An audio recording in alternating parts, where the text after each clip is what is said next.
Memória e foco são os princípios fundamentais da aprendizagem. A aprendizagem exige memória.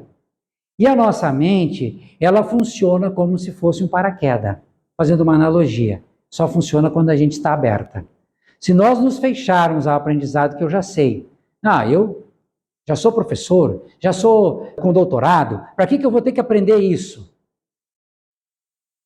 Então eu vou ficar parado no tempo, ainda vou ficar lá no tempo do retroprojetor. Ou seja, não estaríamos usando um sistema de gravação, não estaríamos fazendo aula virtual. Então, essa questão de a gente estar aberto sempre, buscando novos conhecimentos. Esse aqui aconteceu semana passada, com a minha filha, a Isabela.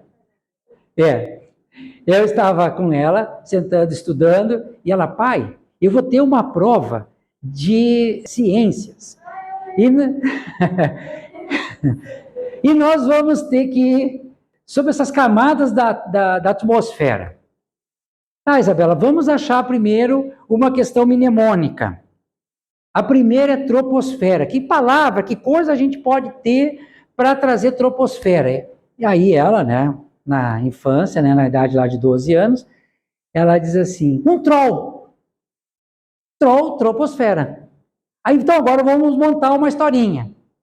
Então eu fui montando uma historinha com ela. Bom, então estava lá o Cristiano caminhando, e tropeçou no troll. O troll se levantou e ficou bravo com ela, então ele ficou uma troposfera. Vejam, historinha boba que não tem nada a ver, para gravar as coisas. Aí, ele virou para o lado e viu que perdeu, um pedaço seu, um extrato seu. E aí ele ficou uma estratosfera. Aí ele se levantou mais para o meio, como eu falo italiano, um mezzo. E ele chegou assim, sentiu uma dor nas costas e ficou bravo porque estava no mezzosfera. E ficou mesosfera. Aí ele se levantou mais um pouco, veio um vento frio. E ele foi olhar o termômetro e viu que a temperatura era baixa. E ele ficou uma termosfera.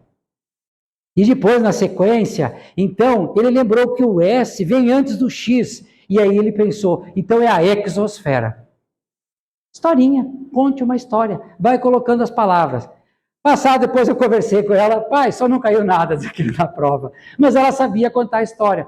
Então, você pega um tema, uma historinha simples, completamente boba, feito na hora, em 5 minutinhos, com a minha filha, semana passada, e aí ela foi anexando. Aí depois saímos dali, o que eu fui fazer? Já fui para matemática, ela tinha um negócio, fui lá ver umas questões de matemática, aí depois pegamos umas questões de história, respondi umas questões de história, e voltamos a estudar o resto do conteúdo de ciências. Ou seja, fiz brincando com ela, em 1 hora de estudo ali com ela, passou rapidinho. Nossa, pai, já passou 1 hora de estudo aqui? Sim, porque esse tipo de questão, assim, a gente fazendo, principalmente com a criança leva na brincadeira, porque ela vai achando gatilho, ela vai achando palavrinhas que ela possa fazer, e aí você vai interagindo. Claro, ela não fala italiano, mas eu, como estudo italiano, busquei como é que eu vou achar a correlação ali.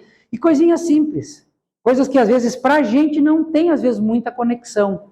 Mas quando você monta a historinha para você, você vai vendo que se você contar 2, 3 vezes essa historinha, você lembra. Então, monte histórias. Conte histórias, vai juntando as histórias e vai fazendo.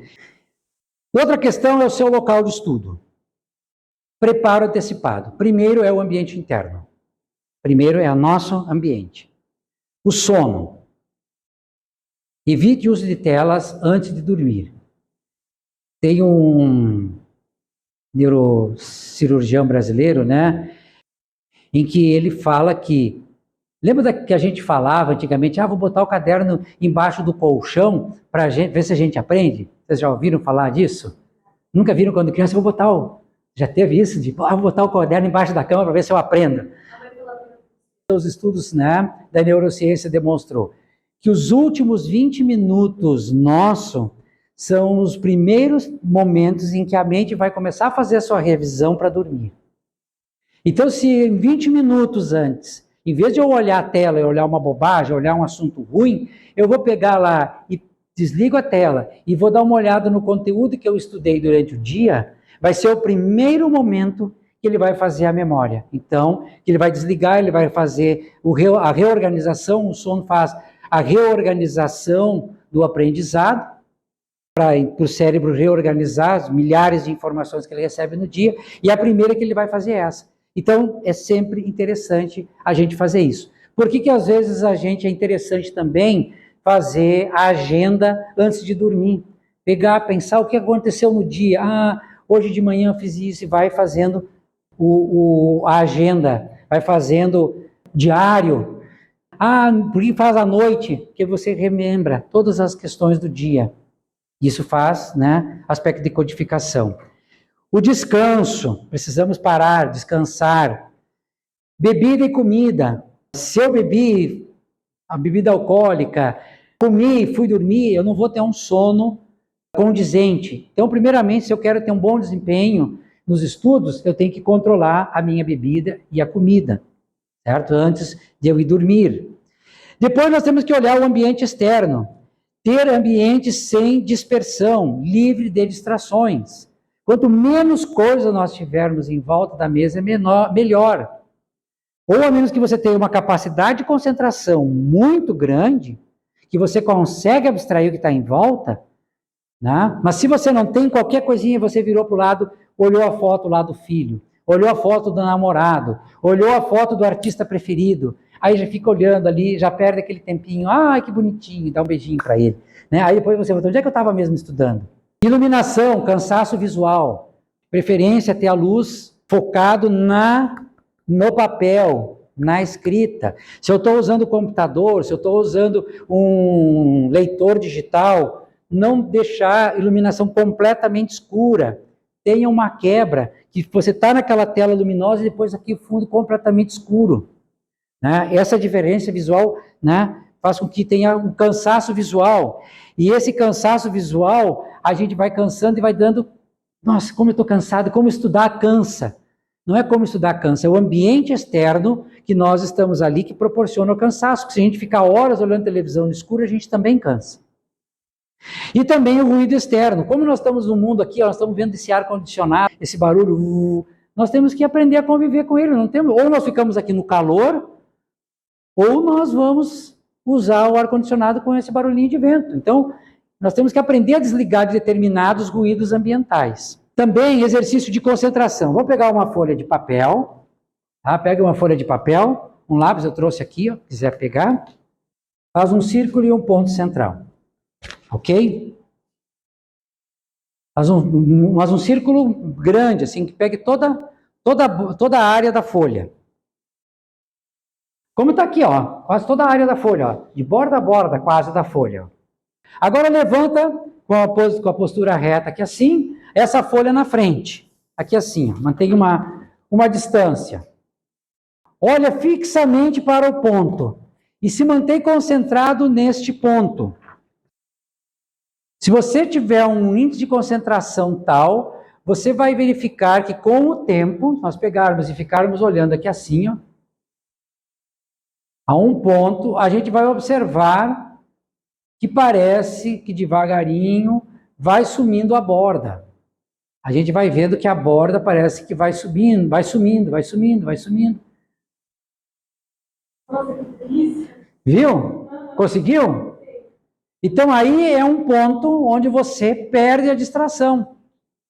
Você conseguiu o foco tal que a tua visão periférica fez com que o que está desfocado se perde. Ah, então estou lá, tem tal coisa. Bom, eu agora estou concentrado. Lembra do exercício do ponto. Ok, foco aqui, ó. E você vê que você perde a visão periférica. Então, o que está de lado. Ah, mas eu não consigo mexer no ambiente. Às vezes eu não consigo mexer no ambiente. Aqui na sala de aula, eu não consigo mexer no ambiente. Então, o que eu vou fazer? Eu vou focar e vou atender ali.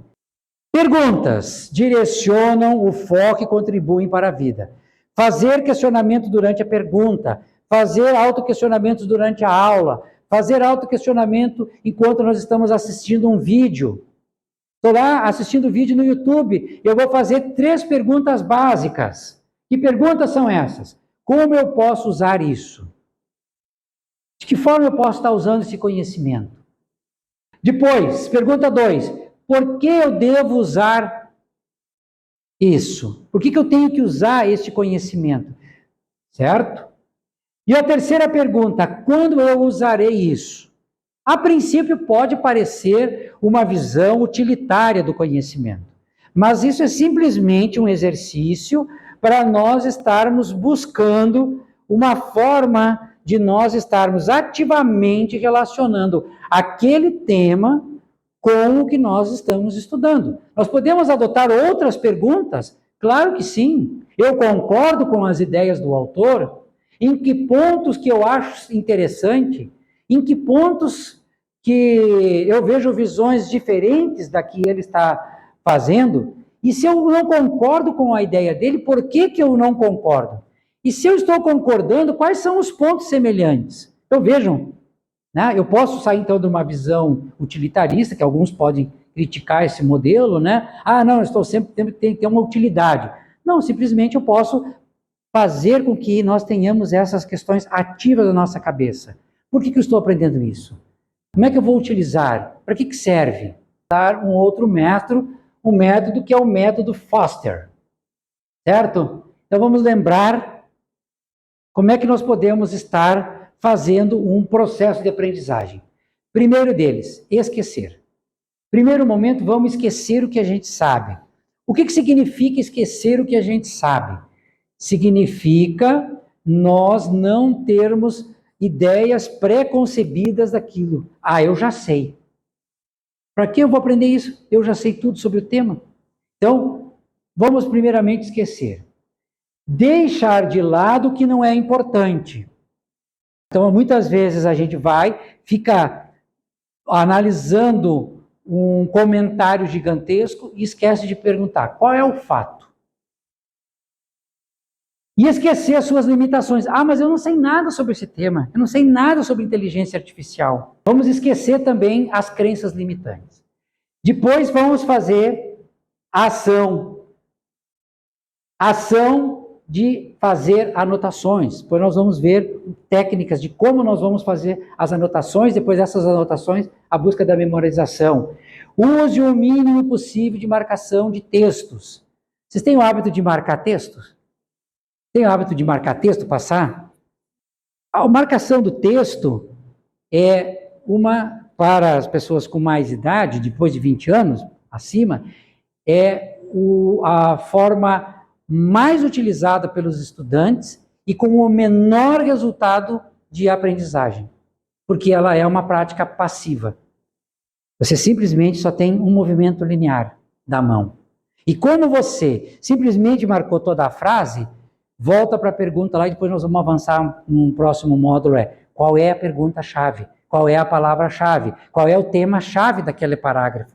Daquele tema que eu estou fazendo? E aí eu vou me preocupar com a palavra-chave. A palavra-chave eu faço destaque. O principal ponto aqui que eu estou fazendo é a ação. Então, a ação. Então eu tenho que ter ação.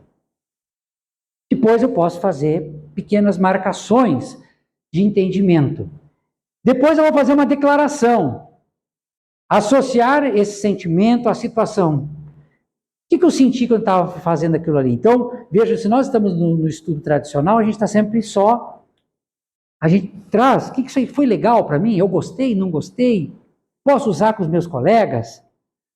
Depois, tente mudar a forma como o seu corpo se move no ambiente de estudo. Então, se eu ficar parado, sentado do mesmo jeito, de vez em quando eu caminho. O simples fato de eu estar estudando aqui, erguer a cabeça e voltar para estudar, né, esse movimento faz toda uma reoxigenação do nosso cérebro. Qual é a nossa postura, nossa respiração, o nosso humor? Ensine. Estude como você agora vai vir. Pedro, agora tu vai vir aqui na frente e vai me explicar a técnica de contar história. Ele já chegou a ficar... Nossa, chegou a ficar nervoso ali, né? Não, então o que eu vou estudar? Eu vou estudar porque eu agora, no intervalo, depois do intervalo, eu vou pegar e vou estudar a técnica de como montar uma história. Então eu vou ter que achar um grupo de palavras e vou ter que pensar em como eu vou montar aquilo. Então ele vai ter que montar uma série de estratégias, vão ter que escolher as palavras, eu tenho que achar os gatilhos mnemônicos, ela tem que fazer algum sentidozinho mínimo, e aí eu tenho que montar isso aí, ela tem que ter alguma correlação. Então, como é que eu vou montar isso? Ele já montou uma série de estratégias na sua cabeça agora. Todo aprendizado é dependente de sua condição.